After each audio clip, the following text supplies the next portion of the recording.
In this video, we're going to talk about why arguments can be constituted as evidence for the existence of God. Check it out.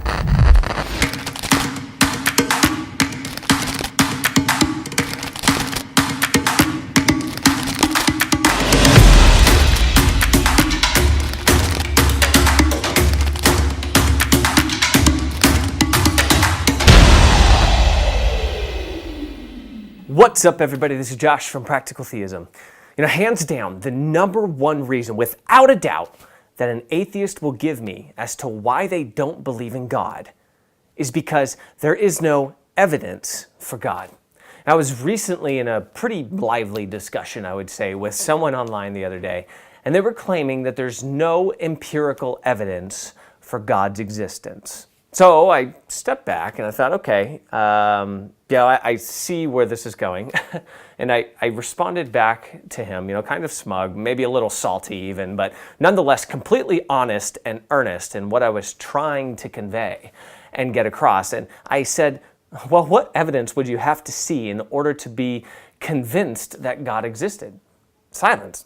I mean, he was silent, not the evidence wasn't silence. But I know that many people might make the claim, oh, well, if God came down and cured all the kids at Children's Hospital, that would be evidence. Well, to which I might say, how can we be sure that one wouldn't just write that off as a scientific marvel and phenomenon? I mean, what I find fascinating about this is that when a theist offers some arguments for God's existence, the atheist will write them off, or not even engage them in a number of ways.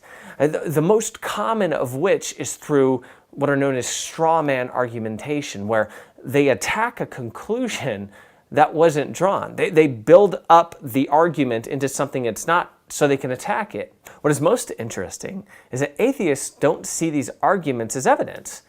Does a logical philosophical argument constitute as evidence in this case for belief in something? I think that the problem here is that most atheists, when they are looking for evidence, what they really mean is that they are looking for some sort of empirical evidence, some sort of tangible material evidence.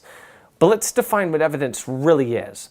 Evidence is defined as the available body of facts or information indicating whether a belief or proposition is true or valid.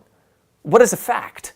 Well, a fact is a thing that is indisputably the case. Notice how nowhere in these qualifications does anything have to be empirical. We don't need empirical evidence for something to know that it is true. For example, science assumes fundamentally that the world exists. The external world, there is an objective reality that we call the universe. Another example is that there's an innate moral code that every human seeks the good for themselves. This may vary by culture and time, but it still holds true. Theoretical mathematics, quantum physics, and metaphysics are all truths that we come to in non-empirical ways.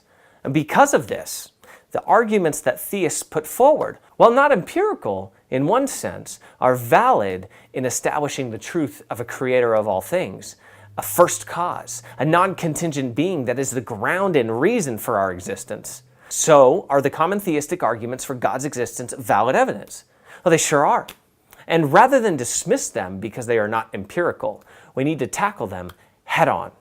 From all of us here at Practical Theism, we'll catch you next time.